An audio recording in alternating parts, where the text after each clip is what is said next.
I call to order the March 20th meeting of the Underhill Planning Commission. Does anyone have any changes to the agenda? No one. Do you need to introduce himself for the minutes, Larry? Do you mind introducing yourself to be just for the recording? Yeah, I'm to be Bingham for the 664 Irish Settlement Road, and Awesome. just here to listen in and hear what's going on. Awesome. Thank you for coming. Yeah, thank you. Oh, sorry. I forgot that you're not. See, you're just becoming a part of it, Penny. Thank you, Penny. Does anyone have any public comment to be Penny? Nope. Okay. That takes us to right on track. Utilizing online natural resources maps, live demo, which means that I'm going to shut up and hand it over to Sandy and Jeff. Sandy, I'm assuming step one is everyone needs to be on the Wi-Fi? Yes. Is anyone not on the Wi-Fi? I'm not. What is the Wi-Fi? Do you know the? I used to know it by heart. Oh darn, it's up on the stage. Oh. Is it right up here on the pillar? No, it was. I feel like it's TOU $$ That's close. wireless, something like that. Wait a minute. Larry, Yes. pardon me 1 second. Yeah, Did I get it? Yep. TOU $ capital W wireless. Okay, so TOU $$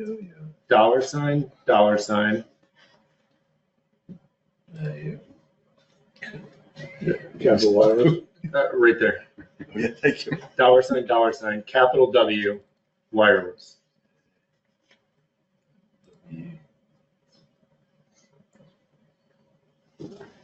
Then capital W, then wireless. Then just IRELESS. Capital W IRELESS. IRELESS. So there's 3 different mapping programs that I'm going to introduce. And instead of actually going online to those, I created a PowerPoint so we don't have to wait for things to load and unload and all of that. So the PowerPoint will be fixed. However, you all can kind of go into those programs, and hopefully it'll work fast enough for you to actually see what's going on. So the first one, if you're in, I think you have to show it. Yeah, can you tell me what folder it's in? No, it doesn't seem to be working for Roy either, which I'm wondering now if the password is not right. Is it a small double wireless? We could try that. So say it again. Yeah. It's we thought it was TOU $$ capital W wireless, but that appears I thought to. the TOU, I thought This that one? TOU No, was this all one here. was caps or not? Yeah. Thank you. I don't know. The problem is you can't see it on the. Oh wait, no, it is. I can see it on my phone. It's TOU $$ capital W wireless. That is the password. Capital W IR. Yes. IRELESS. No, it's- Oh, it's Town of Underhill Guest. Underhill Guest. Sorry, you're trying to get in the wrong. Were you on the right network, Tim? Sorry. It's Underhill Guest, not Town of Underhill. That would have been a good piece of information to give up front. Announce that password online. That would be great. Oh, I mean, it's a public password to the guest, so whatever. But yeah, it's. I think people were trying to log on to the wrong Wi-Fi network. That little thing's spinning. For Underhill Guest. Okay. Maybe I need a new I've got it computer. Okay. Maybe close out of that and go back in. It's a little weird like this on the screen. So Underhill Guest. TOU. Okay, got it. Yeah. Okay. I guess I share my chair. Oh, that's very nice of you, Sandy.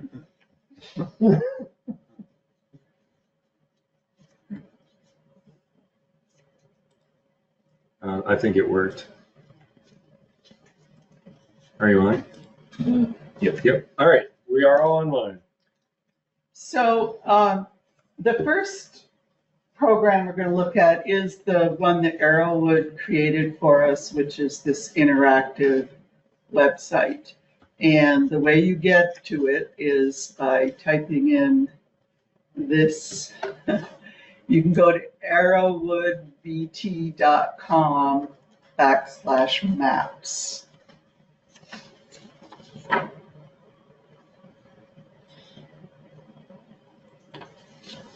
Can you say it one more time, Sammy? Arrowwood, 2 W's, 2 O's, VT.com/maps. It is up here. Forward slash maps. Oh, forward. Arrowwood. Oh, good. I got you. What was that again? It's up there. I hadn't noticed it either. arrowwoodbt.com/maps. I can send this whole Okay, thing got it. to you. This, it's a PDF file and it has all of this in it, so you don't have to write Well, it down. I'm not sure I want to unload all this stuff in my computer, just load it up, Yeah, extra stuff, and then get one of those little sideline things. I see, yeah. How's everyone doing? Good. Okay.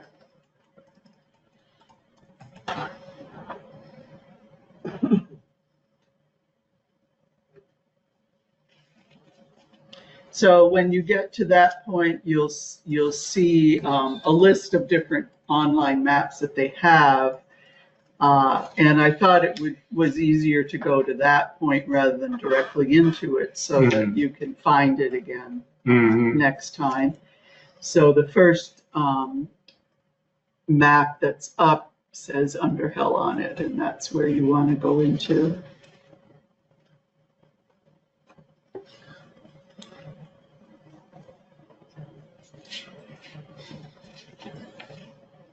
Okay. It was Arrowwood. VT.com. Okay. /maps. / Right over the space bar. In the middle.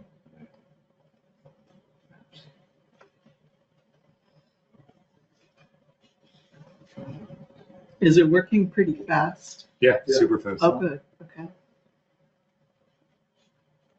So once you get to that point, you can actually go in and Larry's got us onto the next slide, Okay. which shows you all the forest blocks.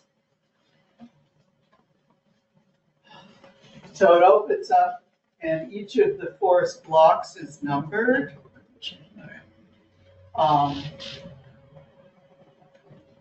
So you click on forest blocks and then you get that map. Otherwise, what came up, I just clicked on the forest blocks, but what came up before that was just the general map. You just have to say yes to the general one. Yeah. Everybody's here. I see. Yep. Okay. Yep. Okay. The features that I wanted to show you were up here. These are the navigation tools. So there's the plus, the minus, that means zoom out, zoom in. The little home button is really helpful because if you get lost as to where you are, you just press that and it brings you back to this point and then you can start over. Okay. And then each of these is useful in one way or another. I wanted to point to this one, which is the layers. So on maps, you have the basic framework, which in this case is like a topo map. And then the next layer is the outline of the town. And then another layer on top of that. So what we're doing here is looking at different layers all together. So that button is helpful because it lists all the layers that are available. And that's what's going to help you navigate different things. So the first thing I want you to do is to push Where the arrow is, where's that? Yeah, Is that on there? It's on yours right here. it's right Your there. screen's not Oh, gonna- I got you. They just broke it out and they're highlighting it. I Here, got you right and there. if you press on that, then this layer tab will change to this view, which I think is easier for you to use because it shows you what layers are being viewed at any time. So press on that and you'll get the other, Press on the layer. yeah, Or something wrong? the layer layer, button, background. which is actually right Layer button. here. Okay. Layer. Yeah. It's like a stack of papers. So now what I did so that I could see it better was you click on the top of this frame and you can slide it over to the other side of the map if you want to. Oh. So that way you get better, you don't have to do that, but Click on this. Just hold, I think on yours, you might just press it and hold it and pull it because it's an iPad. Push. Like put your finger on the gray top Oh, and pull it over. yeah, cool, huh? All right. So, so that's what we're looking at here. The other thing you can, let's see, what did I put next? Yes. What I want you to do next is to take your cursor and press on one of the forest blocks. On the number a or? number on it or? Just anywhere on one of the forest blocks. It I will see. highlight it. Okay. It'll be in some like Yeah. different color. One of the Just the- layers. So you have to double click on the Layer. block. Yeah, what One I of the- did here was I just pressed on this forest block right here. Yeah. And when you do that, it highlights it Huh. that's and pretty cool. it shows you the information associated with that, how many acres that forest block is, how many acres the deer Okay. wintering area Where it's is. pointing? Yeah, That particular. that one, forest block 31. 31, and that's that one there. Oh, that's the one I clicked on too, David. It's cool. Why does it say 1% forested? That's like a technical error, right? It's just because forested is a different category. It actually is 100% forested, Right. I believe. Yeah, that I figured. Yeah, just because based on where block 31 is. Yeah. Okay. And within that, you can slide that gray bar down further if you want to look at more information. Really cool. Are you good, Roy? I think so. Yeah, okay. So, and if you want to get off from that block and look at a different one, you can just move your cursor to another one and open it. And if you want to get out of that completely, just move your cursor outside of the Underhill block and it'll clear that and then you can see where you're at. Yeah, it's weird. Their decimal place is in the wrong place on forested. That's Percent, all. yeah, it That's should all be. that's happening. It's like 2 decimal points over from where it's supposed to be. Yeah, Oh, or they should remove the percentage, Yes. right? right, that's the thing, isn't it? Yeah. Yeah. Okay. So next. Can I ask one So- question? Can I interject real quick or no? Yeah. Sandy, so also just kind of a quick caveat to the clicking on the forest blocks too. I know, I apologize, it's gonna be hard to explain over the phone, but you know how like you click on it and the data box kind of blocks your view to some degree? Yeah. You can click I the see. box. So see that like rectangle. So you got the X to the far right, the little carrot pointing up, and then like the backwards book, I guess, or the square with a little line through it. If you click the square with a little line through it, it quote minimizes it, so it'll actually move it out of the way. That's a good tip, Jeff. Yeah, that makes it easier to read. Yeah, because it always inevitably literally puts itself right on top of the block and you can't see it. Yeah, frustrating. Yeah. What does background layers mean, Sandy? In the box? I mean, I see when I Okay. expand it, it lists a couple different things, but That is, it's just in the background. it's just the town boundaries and streams. That's all that it means. Yeah. Okay. Got it. Yeah, if you were in a different program, it might say state boundaries. Got it. Or, it's Got just that basic one that you always want there. Okay, I understand. How do you get that square out of the way? Hit. Oh, yours is. Oh, that hit that. Now it's off to the side, but then you have a problem because it's underneath this other box. So then you could drag this other box to a different place. What did you hit? Yeah, you could still pan okay. around the map. So you can literally move the map around still and it'll still stay highlighted. Oh, there you go. Yeah, like that. There you go. Beauty. Okay, next, I want you to take the check box that says forest blocks and just uncheck it. And then go down to natural communities and check that box.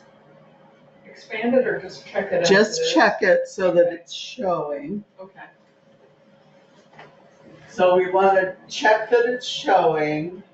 And then over here, the downward caret, touch that and it'll, this right here, and it'll show you other things that are underneath the natural community map.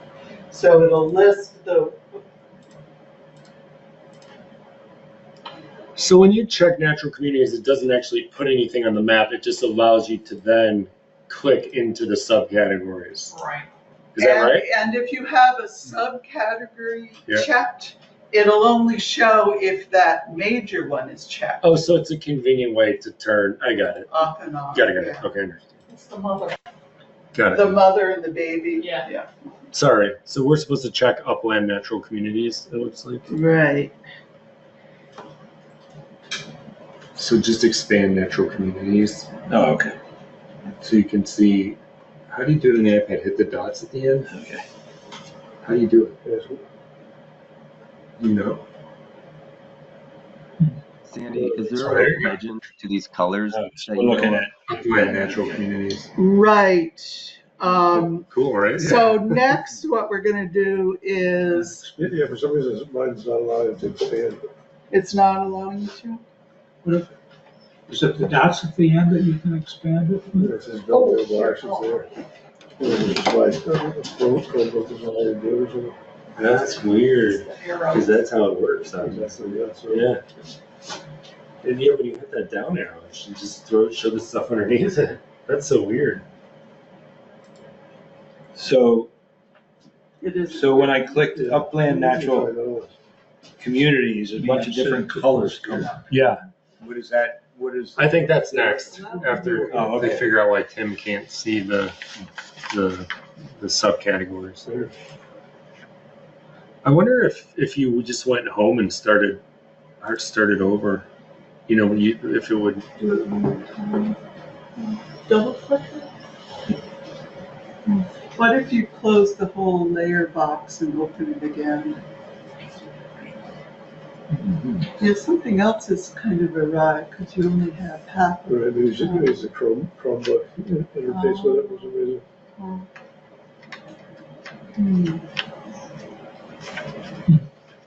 Yeah, it's weird. Don't know, we'll have to let Arrowwood know about that little thing, so. So you can just watch here. This is a Chromebook. Yeah. Hey Tim, this doesn't little gray thing drag box in the corner isn't available, is it? I wonder if your box is just artificially cut off. I have the live map on the screen if you want Okay. to demonstrate live making these clicks. I did change it, I dragged it down. Huh? Well, that's all my IT knowledge exhausted. Yeah, mine was exhausted a long time ago when I turned my computer on. So what we're gonna do next is show the legend. So you have this natural community map. I kind of zoomed in a little bit, which I think will help you to do that. Go back a little bit from there. Previous slide. Yeah. So What are we cooking? you are Legend. looking, Okay, so I'm there. Upland natural communities. Okay.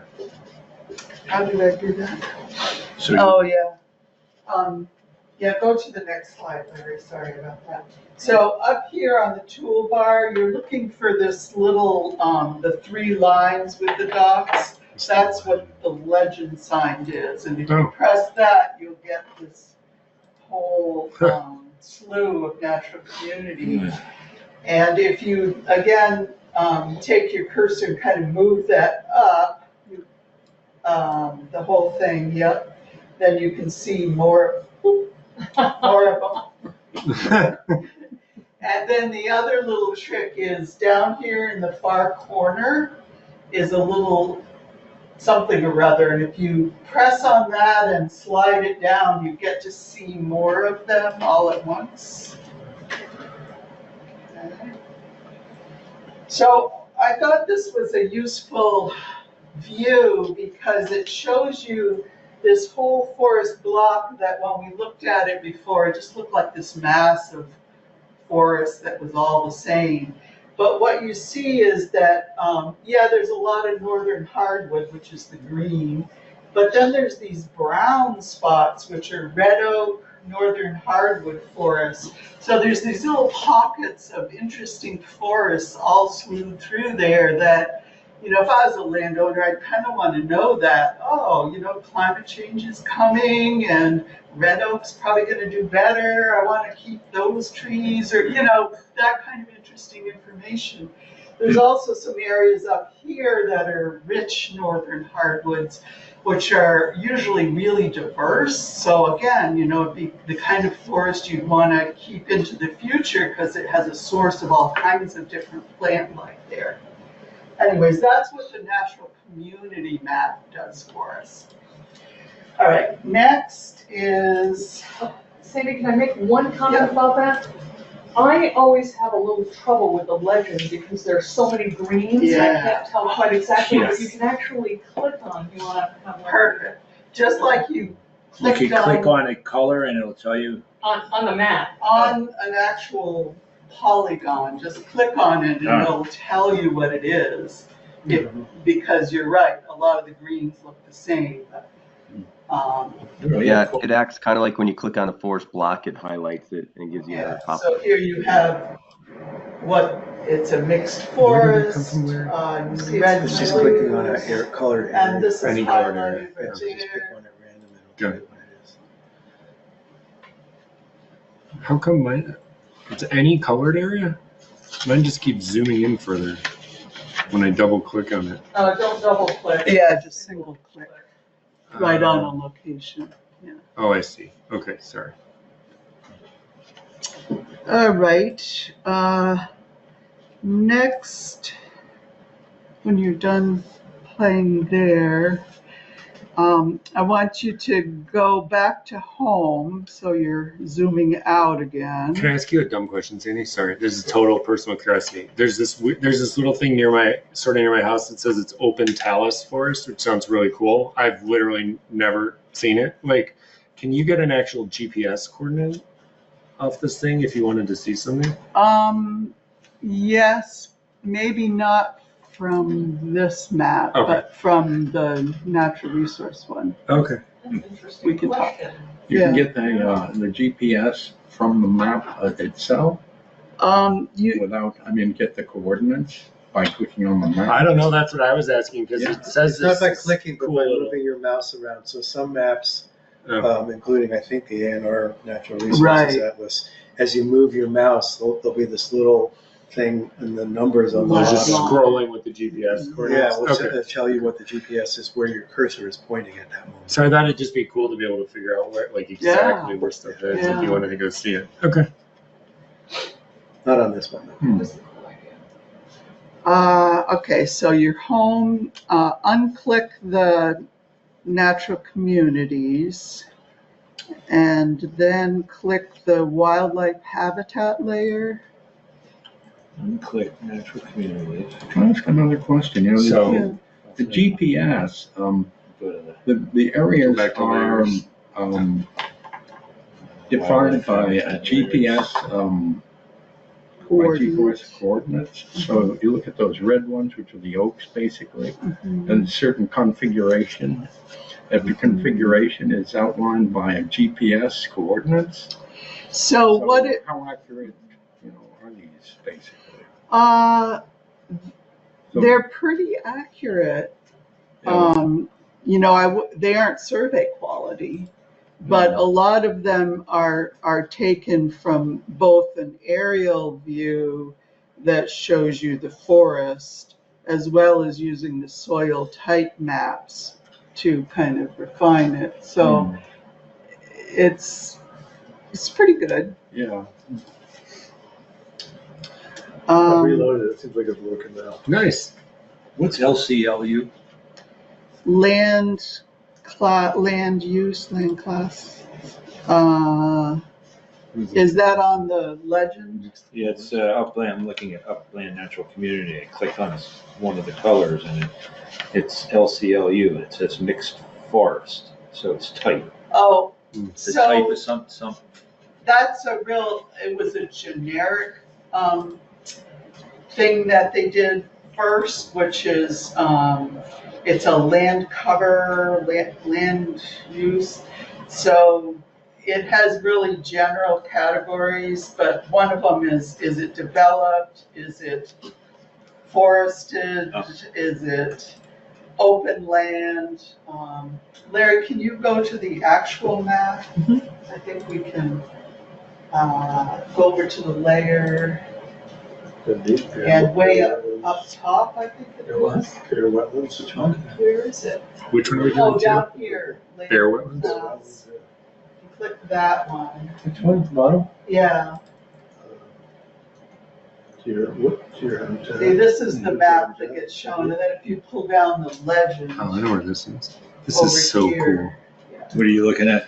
cool. Bare wetlands. There's like a wetland So by this my is house. the, You can see exactly where it is. So cool. Roy, this is that layer.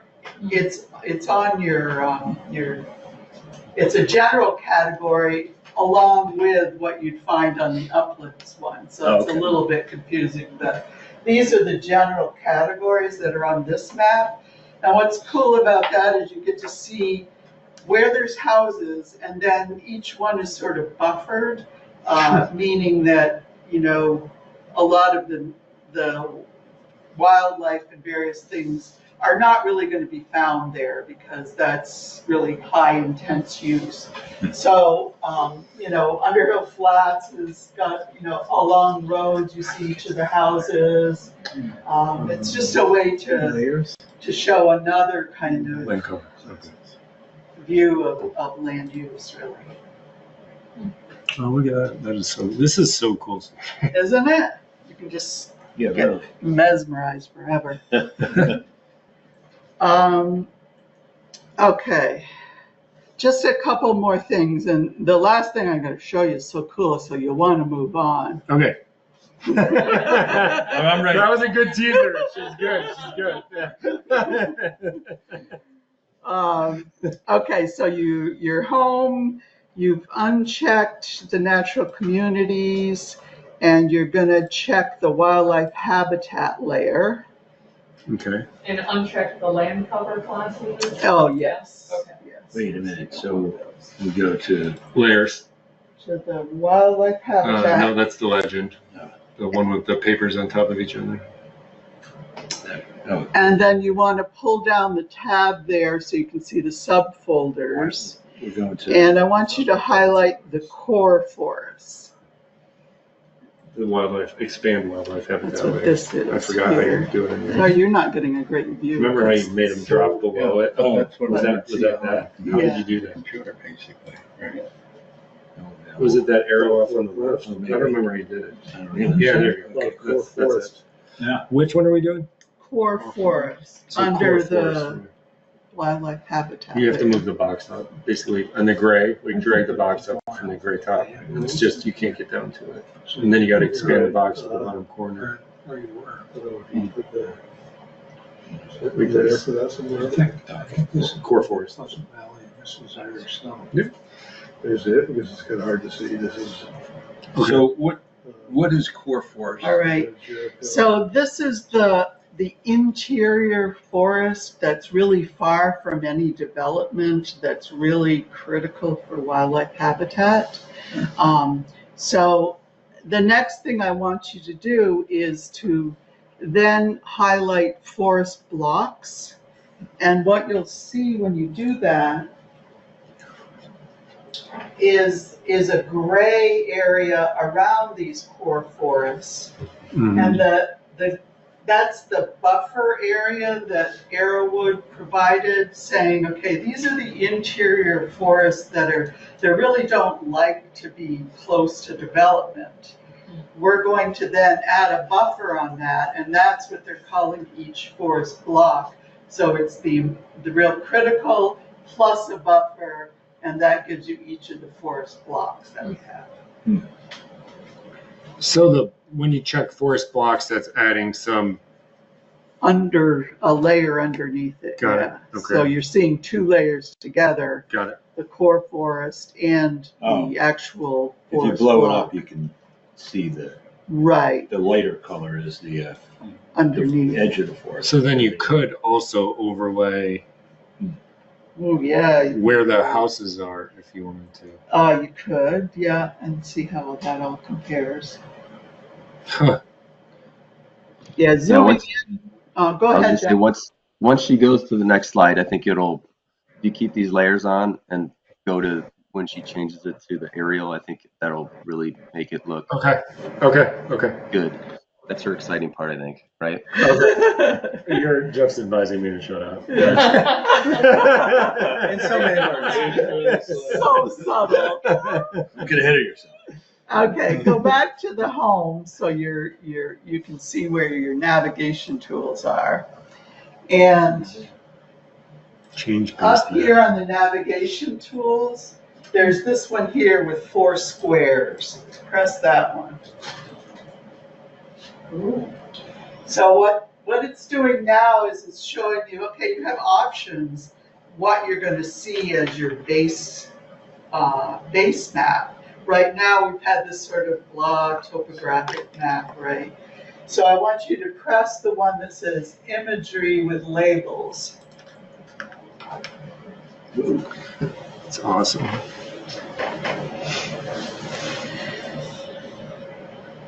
And now zoom in, and what you can see is you get a better feel for where you are on the land. So here he's looking at Underhill Flats,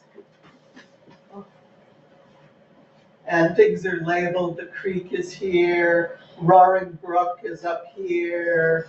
So you see the roads, you see the forest block edges, and then you see the core forest in the middle. And it kind of puts it in perspective based on where our development is. It's interesting. It doesn't actually cut off at the Underhill town line. Arrowwood Like my neighbor's in Lamoille, and it goes way over his house and to the next house.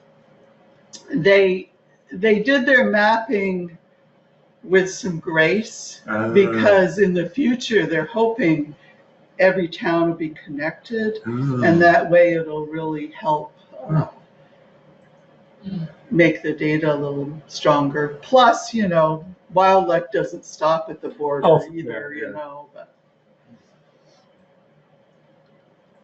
You can totally see where that housing hits the buffer. Yeah.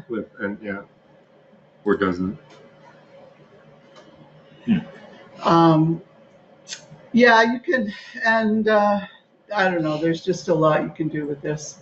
I had turned on the riparian areas because I wanted to see what that looks like with everything else, the forested riparian areas, and they turn out to be in blue. And if you zoom in, you realize that it's not continuous with the streams. They stop and start depending on if it's forested or not, as well as where there's development and that sort of thing. So. Sorry, I have one more question. I keep asking questions. Is there an overlay where you can see like what's already conserved? Okay, you've gotten into the point that is a problem, and that is each of the 3 maps I'm going to show you give you this much. Okay. And they don't allow you to ask all those questions at once. Okay. So my hope is that at some point this Underhill data gets put on probably with the CCRPC data, Okay, so that we have everything in one place, and then you can ask questions like that. got it. Okay. Okay, let's move on, as nice as that is, to the CCRPC. Okay. So you can close that program and go into, you can type in ccrpc.org. Oh. And / Underhill map viewer. Now, yours has map before CCRP. Do we need to do that, Sandy? Oh, you're right. .org, what now? What is it? You have to put in map.ccrpc.org. Map.ccrpc. Can you put the PowerPoint up here so they can follow that? Whoops. Like that one. That's all we type in is. No, I think we're waiting for part 2. There's a / something that's coming in relation. Underhill map viewer. Underhill map viewer. Yes. Thank you, David. U, M, and V capitalized. Oh, the U, the M, the V are capitalized. Okay. Underhill map viewer.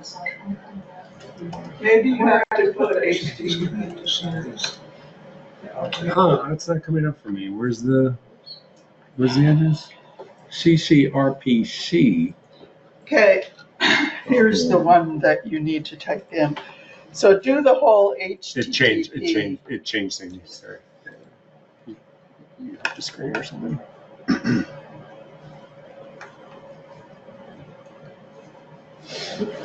https:// map. That's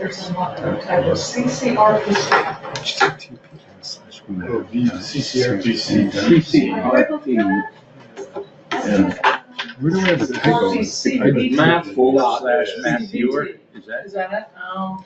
Oh, ccrpcvt.org. There's a typo. Okay, that's my typo. Sorry. There we go. All right, back in the game. okay, so it's So It should be, ccrpcvt.org. right, so it should be it should be After VT after that. Yeah, okay. And map comes before CCRPC? It comes after CCRPC VT. Nothing there. Right here, Roy. The- Yeah, the BT. That map is before. Yeah. I already, I put the, oh, you already got, I was gonna say, I put the So link in I the got / Oh, I see it. You got backward slash. No. Yeah, there you go. Oh wait, your cursor's not in the right place. That one isn't right. Uh-oh. You just need to fill in BT before the dot or? Before the dot. Before the dot. All right, so Underhill map viewer. .org, and then everything. Hey, Brian, Right. Yeah. There you I go. put, if you go in the chat, I put the link in the chat. Thanks, Jeff. Where are you? Did you type something in already? See what happens. Okay. Do map. Yeah, you're in, Roy. Oh, it's working. Boom. CCRPC VT.org. And then / Underhill map viewer.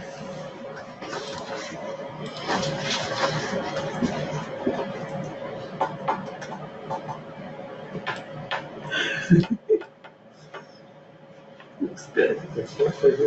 So how old is this map, Sandy? Okay, so different layers are different ages, but I think it's mostly 2020. Okay. So there's a lot that's changed since then, you know, Okay. parcels, all kinds of stuff. Okay. But the thing that's good about this is that it shows all our zoning districts. It's really the okay. only map where you get to see what those look like. Okay. And I think that's pretty important. Yeah, you can just say yes and you can just have to. So Sandy, I opened up on the screen the map viewer and I turned on the significant natural communities layer. Yeah. So you can see that unlike the other one, this one has the key or the legend, already highlighted underneath it. And this is a very simplified version, so it only shows natural communities and plants. And the thing I wanted to say about that is old data, it's state data, it's not our specific data. So yeah, it can be kind of useful, but it's not really because we have better data, you know? You mean as far as property lines go? That too, it's older property lines, but he was just highlighting that there is a significant natural community layer here, but it's very generic and it's statewide and it's not ours anyways. All right. A lot of this is similar, you know, the layer, all of these tools are pretty similar. This one here is your layer one. So if you press that, then you get all of these different folders. It's a kind of an antiquated way to have all the data, but each of them is in a folder and you have to scroll down each one separately and everything isn't visible at once, which makes it a little more challenging. But there's some good information here. So this is different information than the Arrowwood map. Yes. Okay. And you can click on the zoning areas, right? And it says what they are. Okay. Right. The legend for the zoning, all right. Oh, I see. I had a certain arrangement I was going to talk about. What Okay. was that? So first, you have the maps on the left highlighted, and go to the land use one. In order to go down and look at all the subfolders, there's a little, you have to move this little green tab over here and it'll show you what's underneath there. Oh, yes. Green, gray tab. And if you go down and highlight, so what you see right now is that the zoning districts are highlighted. And then if you go up a little, Larry, How does up she a get little. there? I don't know. And I'm then the lost. tax, the 2017 tax layer, that means all the parcel data. So all of these parcels are that old, you know, they're, 8 years old, and we know there've been changes since then. So it's helpful, but it's not totally accurate. Is she in the legend? Are you in the legend now or the? No, this is the layer, if you press on layers. Oh, okay. This button here. Layers is always symbolized with a stack of papers icon in all these maps. Yeah. Right there. Oh, way over there. Yeah. Okay.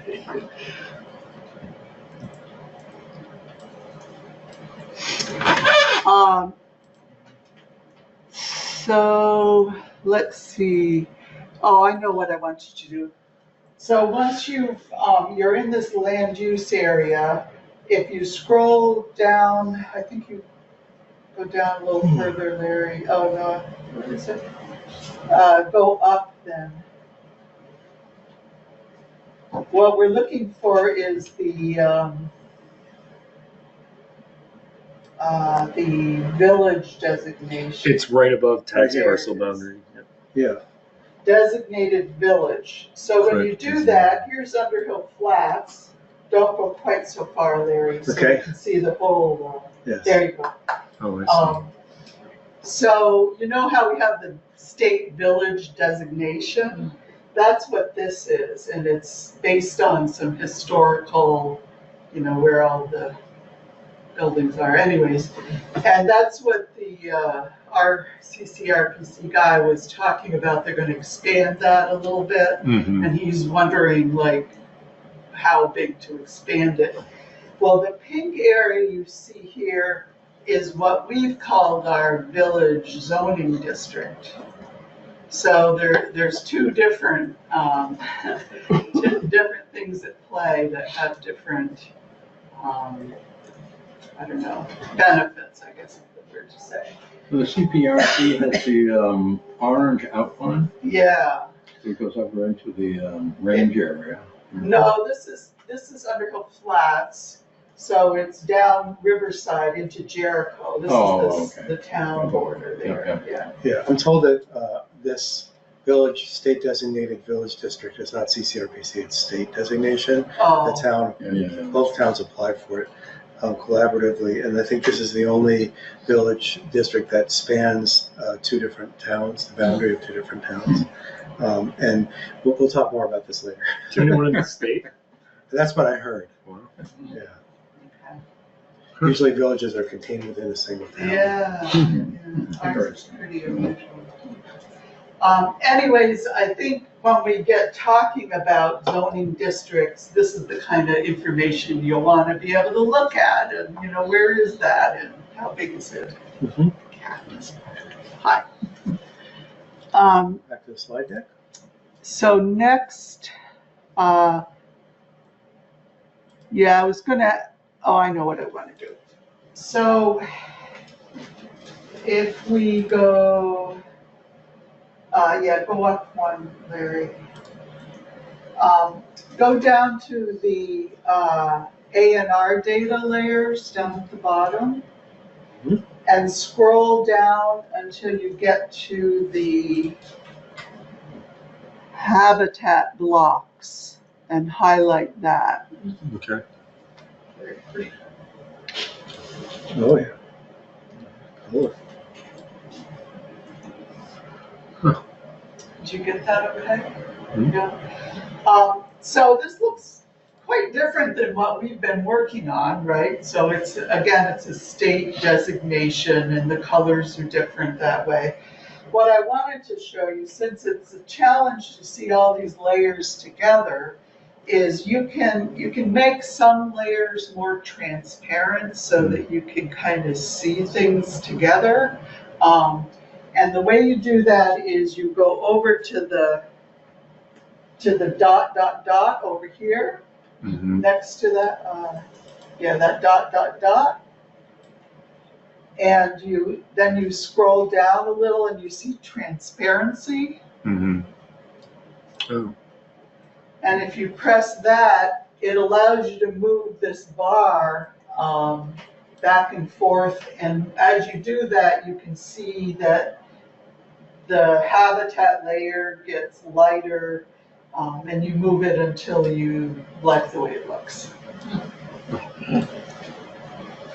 Transparency is A&R data, habitat blocks, click the little three dots and then that's what. No, you're not. Try clicking the three dots again. I think. Yeah, now you have to get in that box. There's more text in that box below Zoom too. I'm not great with an iPad, so Yeah, three that's- dots again. Maybe that's something you can help with, and that is sort of recreating this so it's a Three dots little again. Well, Maybe easier to drag. Can you use drag the box up? get our Oh new yeah, there you data go. in Go, there. go back down. I'm sorry. Yeah, Transparency. See it? Oh, okay. there's no software. And then it'll bring up a 0 to 100% box. Oh, cool. Yeah, I'm hoping to remember 50% of one. That's a solid goal. 25, I don't know. I admire your ambition. Yeah. I'm extremely optimistic. Okay. Problem. One last, I think this is the last thing. Yeah, one last thing. As with the other program, when you click on something, it allows you to highlight an area and then learn more about it. But it does it in a different way. Can you just highlight right here or something? Like that? Yeah. So in this case, this particular thing highlighted this habitat block layer. But see how it says 1 of 5? That means when you press that point, there are 5 different layers that you can view. And the way you figure that out is by pressing the arrow, and it'll change, and it'll say, oh, you're also on this parcel. And then you press the arrow and it says, oh, it's in the rural residential area. And you press it again and it's I don't know what it says, zoning districts, something. But anyways, it's a way for you to identify those blocks. And if we zoom up this whole, if we improve this site with CCRPC, you can have more information there than just what it is. It might actually tell you more like the other program does. Okay, well, that's what I got on that one. Useful mostly because we get to see all of our zoning districts and compare some things with that. Your eyes are glazing over, I'm sorry. I have just one more thing to show you, and maybe you can just show the PowerPoint instead of the whole thing. Yeah. Okay, go to, yes, A&R, that one. So this is the one that the state maintains for a lot of useful information. It's not really town-specific in a lot of ways, but it's a real critical one because you can actually do queries on it. You can say, okay, I have these layers together. How many acres does that make? Anyways, you can ask questions to it, which is helpful. So it's the A&R Atlas. And so first I wanted to show you this, which is you can see all the use value appraisal parcels in Underhill. Go to the next slide, please.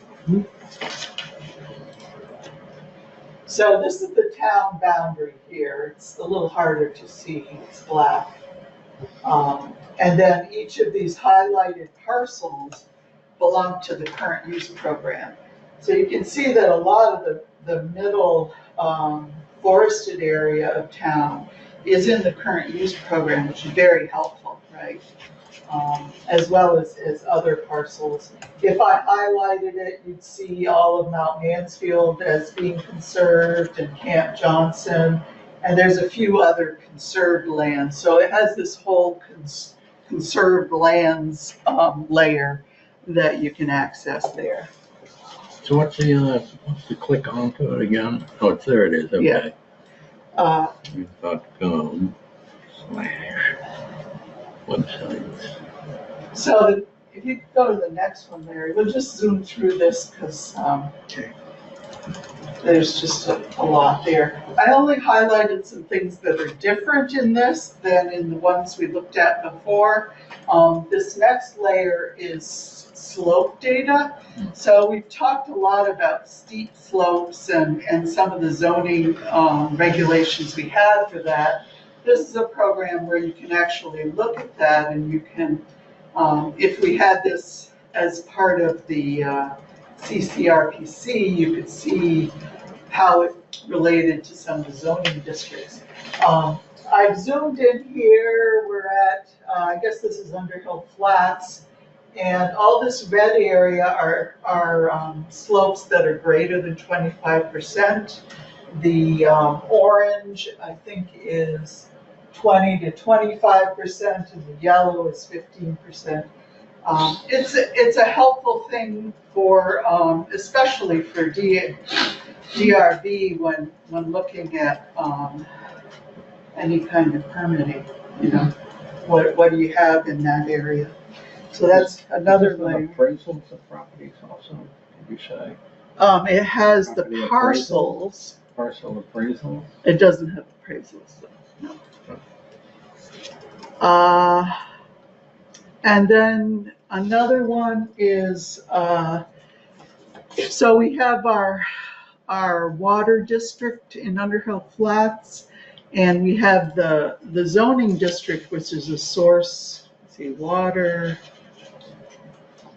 what's that layer? Soil Water conservation. Water conservation district. And then in this program, yeah, if you go to the next one, you can actually find what they call, it's a broader district, which is every place that feeds into that public water supply. So it's much larger. Our district kind of goes in the center like this, but all of this area actually is part of that aqueduct. So it has information like that, and it makes me wonder, well, why did we zone in that particular district? I don't know, I ask those questions with a lot of our districts. How did that get established and why? What criteria? It would be more restrictive if it were the bigger, the It larger. would, yeah, My Well, Penny Moore did a lot of that work, and she was a geologist. right. But it was done a while ago, and they have different tools now, and My recollection is on the regulations, we are, at the DRB, we are to know whether something's in a source protection area or not. But ultimately, it's the state that deals with that, because that has to do on the water and wastewater permit. So bring that out. Oh, I see. Deal with Okay, that. thank you. okay. And we do have zoning regulations for different districts, and right now, our district is much more narrow than the broader source. But we have soil and water conservation also, we have water conservation and soil. Yeah. Yeah. I think that might be all I did. Oh, I did one more. This one? Yeah, and that's just private wells. We don't do anything with that, really. But this is a whole map that shows you where those are. The ones that are red means that they aren't exactly sure of the location. All the other ones, they GPSed it or whatnot. I'm not sure how we use it, but it is helpful to know that. And, maybe in the future, we're gonna have some dry times and we see, oh, this whole area over here, all those wells dried up. And, it just could be useful for planning. Sandy, it says on Underhill Center. Do we have well locations for the entire town? Yeah, it's a statewide data set. They've done them for all the towns. Yeah. Okay. I don't know how Those they that did they it. know about. Right. Yeah. Right. All right, that's all I got. This Oh, A&R, this natural resources atlas is definitely more confusing. There's so many layers. Yeah, you have to know what you're looking for or at. Yeah. Like there's tons of soil data, but each one's different and you don't really know how it's different. Yeah. Larry, I recently talked with Brad about the idea of writing down the layers that are pertinent on the A&R map to the zoning regulations. That would be helpful. Yeah. I got a question, Cindy. How did Arrowwood collect all this data? Did they go on the field a lot, or was it mostly from satellite imagery? They have a lot of data sources. Satellite imagery, they use soils data, they use geology data, they use data that the US collects for like the land use, land cover. That's a whole thing where, oh my gosh, they even have like LiDAR measurements of how tall trees are and how they measure it there. It's pretty elaborate. Since they've done it for a lot of different towns, they sort of have their system that they like. But things like wetlands, I would trust their map better than I would the state map for that. They really honed in on it, and they did some ground checking. They did road surveys where they could kind of, instead of getting landowner permission, they could say, okay, this natural community comes up to, yeah, that's what it is, verifying that way. And a lot of different ways. They did an amazing amount of work, so we should be using it, Yeah, right. Sandy, do you happen to know, do they explain the layers anywhere? Are there fact sheets? Because under the drinking water and the wells, I see PFAS results for drinking water in Underhill, but I don't know if it means it's positive or negative, or maybe it doesn't. Maybe it just means it was tested. A while back, the state went around and tested wells, because a couple houses I built, I was on the name of the well, and they asked me to contact a homeowner to test the water for plastics, basically. Oh, yeah. Yeah. PFAS. So that was probably about, I want to say 6 or 7 years ago. Wow. So there's probably quite a bit of data on that because It's a they big didn't issue. test every well, but they tested ones in, Certain the areas. neighborhoods, different neighborhoods. Well, they didn't do all. I don't even know what they found, but I'd be curious about that. I can't believe they would find much because the wells are so deep, and who knows? Yeah, I'm sure for every layer, there's like 5 reports you could refer to. Yeah. I'm gonna make a suggestion to the group because we had said that this demo was gonna take 25 minutes, which was very overambitious. Sorry. No, not at all. This was amazing, Sandy. Thank you. So we're sort of back on time if we skip to the municipal planning grant application, which I know we're on a deadline for, so I think we should do that. So Larry, maybe for the next meeting, we open with what was supposed to be at 6:30, which is identifying natural resources for additional protection. So it feels like maybe that and sawmills, firewood, whatever you want to call it, are the 2 main items for next meeting. Okay. Do you agree? I do. Okay. Okay. So with that, that takes everything over to Larry because he's the one who knows all about the municipal planning grant applications. And I think we're up against the deadline and he can walk us through it. And we just have to decide if we want to spend time on it applying, which I guess could affect the agenda items that we just talked about. But yeah, well, when you're done note taking, I'll leave it to you, Larry. Okay. I'm gonna grab what I created this afternoon. I don't have this in a form I could put up on the screen, unfortunately, though.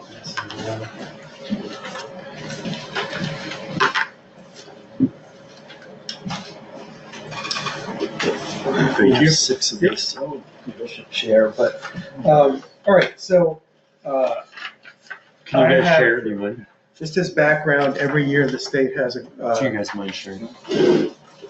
a grant round called the Municipal Planning Grant, and they give out a whole bunch of small grants to municipalities to try to help them help towns and cities and villages achieve their smart growth goals. That's kind of the general thrust of the program, and it's a competitive grant program.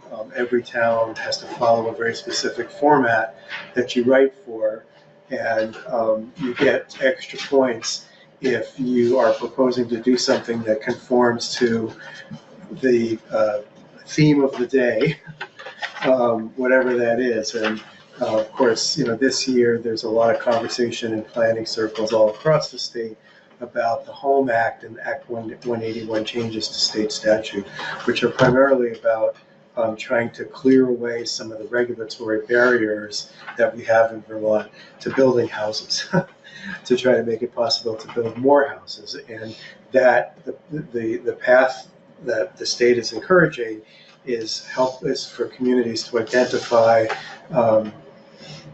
process barriers, zoning barriers, resource barriers that are getting in the way of building more housing in Vermont, and to try to eliminate those as much as possible in alignment with the state goals.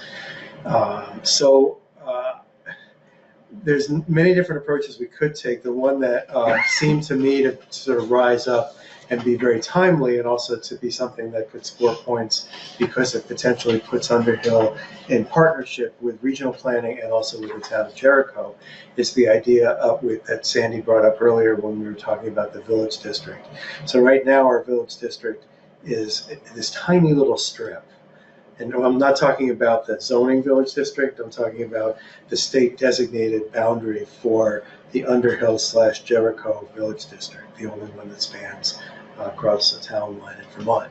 So right now the state designated the Underhill part of the state designated village district is just this narrow little strip right along Park Street, basically. And it doesn't extend up at all up Route 15 into the rural residential district. It doesn't extend out River Road at all towards Underhill Center.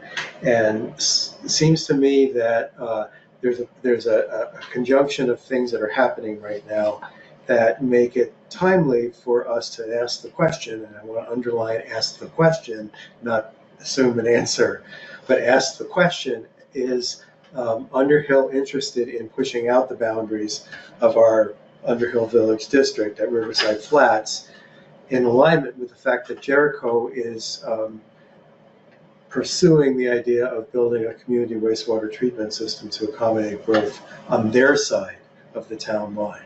Now, we could just, one option would be we could just completely ignore what they're doing and pretend that we don't want anything to do with it and not support that project in any way, shape, or form.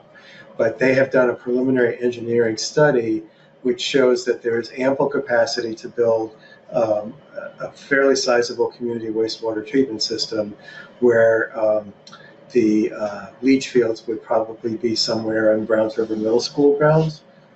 Just an idea at this point, just a proposal.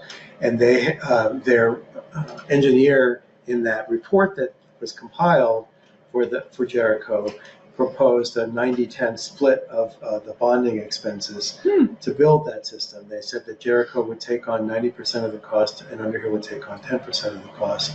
And then that would entitle us to a share of that new wastewater system's capacity to accommodate potential, underlying potential, future growth in that part of town. So this idea, which is really just something I hatched this afternoon, so it's not really well thought out yet, but I think that this could be a compelling grant application to say that we would like to do a deep dive into what the whole community wants for development in that part of town. Because this is a community question. You know, if we decided to pursue this, if we said, yes, we want to do this, it would be up to the town of Underhill to put in an application to expand the boundaries of the state designated village district. And then from there, if that was approved, to change our zoning to accommodate growth. And this is all a multi-step process, but the first question and most important question to ask is this what we want? I have one question with everything Yes. you just said, which is, so you're saying that Jericho has already, or Jericho's engineer has already proposed that it be a 90-10 split, or that proposal's coming and we know it's coming? It's that split is embedded in a 300-page report that was compiled. It's the step one of a process for a town to explore developing enhanced wastewater treatment capacity. So they paid for an engineering firm, Du Bois and King out of Randolph, to do this very detailed study of what kind of wastewater system the soils in that area could support, and how much wastewater could be accommodated with a future system that could be built, where it would go, what the connections would look like, etc. And so this 300-page report had this one page with a chart with a proposed 90-10 split. So Brad Holden and I met with the Jericho Town Administrator and Jericho Town Planner and went over this in broad brush, and they shared this with us. So, you know, Chittenden Regional Planning is definitely interested in this conversation because, you know, having additional or adequate, let's just call it adequate wastewater capacity, which is provided by the municipality, is an absolute linchpin threshold criteria for building more housing. Because otherwise you're doing individual lot septic, and that just boomerangs the cost of building new housing. If you want housing that's going to be affordable to working families, to folks who need a little bit of help to purchase housing but do have the means to pay a mortgage, you want to build rental housing that's accessible to people who work at area employers like the medical center and Smuggler's Notch, you need to have town wastewater capacity that accommodates that. Otherwise, none of that pencils out. So, you know, you start with wastewater capacity, and we're not. This doesn't propose that we buy into that system yet. It actually takes a couple steps back and says, is this something we even want to do? And the focus of getting a grant would be to hire a consultant to manage a very extensive public outreach and engagement process that would use surveys, focus groups, town meetings, educational seminars that would be available on YouTube, panel discussions, presentations at the school. I mean, any number of different strategies to really ask in a lot of different ways, is this something that the town wants to do? Do we want us to focus increased growth and development in the village center, which would require, among other things, pushing the boundary lines out? Because right now, some of the most developable land is not zoned for development. And so, I'm particularly thinking about the first few parcels as you turn onto River Road and head past Browns River Middle School. That's now ag land, and it's in the River Water Conservation District, I think. And that district, the rules just don't really allow for much growth. So if we expand the village, the size of the village, would that 10% go higher because the village is bigger? Because we're looking for more space in that septic. To be determined. Yeah. It feels to me like we have, I shouldn't say have to, but it feels to me like we're heavily incentivized to apply for something like this, because if Jericho's proposing this, then our choices are either to just say no, because we haven't done any work on it and have no idea what we want to do. Yes. Or how can we, it's because 10% is going to be like a lot of money.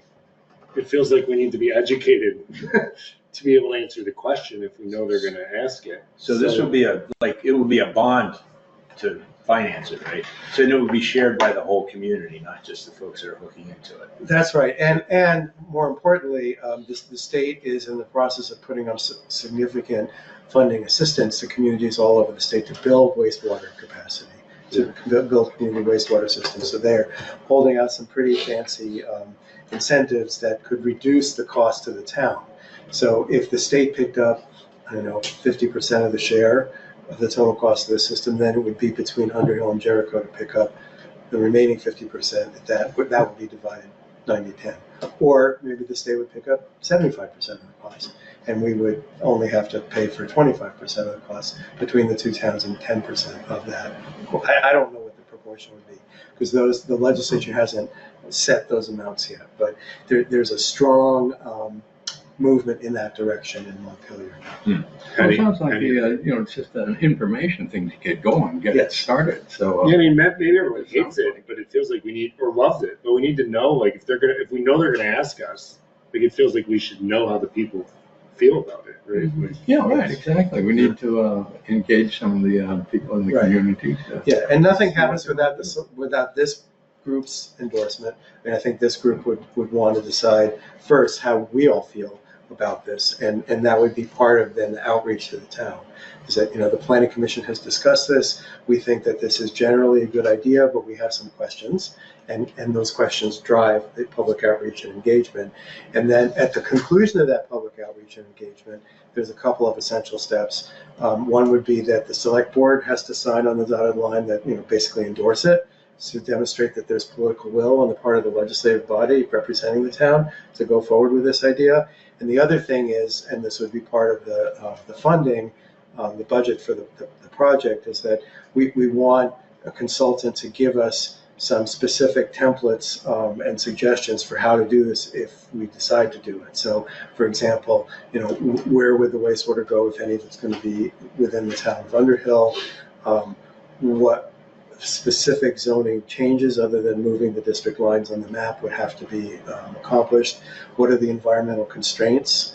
So some of the things we were looking at earlier tonight, obviously you don't want to push development into wetlands areas or river floodplains or steep slopes. And so the actual developable part of that, what I'm talking about, would be a fairly limited area.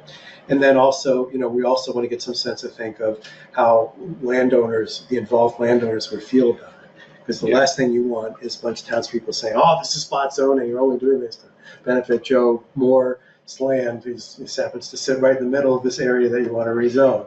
well, not that, but like, let's use your example of this Joe Moore. Let's say Joe Moore was like, yeah, I love my farm, and there's no condition under which I would ever sell this for housing, right? Like, that would be good to know. Good to know.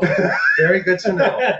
Before you spend too much money doing anything with that plan. Well, the first step is Go ahead, David. Well, the Sorry. first step is just getting the grant to get information from Right, the community exactly. as to whether this is something we Yeah. want to go Yeah. forward on. Yes. Yeah. And it's not going to cost anything to the town to begin with, is it, or what? There's a map. Asterisk, there is a match requirement, so you have to Yeah. put in a 10% match, local match to whatever Okay. the state grant is. So let's say we That's a ask, couple grand. Maybe. right, so let's say we asked for a $25,000 grant for this project. So we would have to put up a $2,500 match.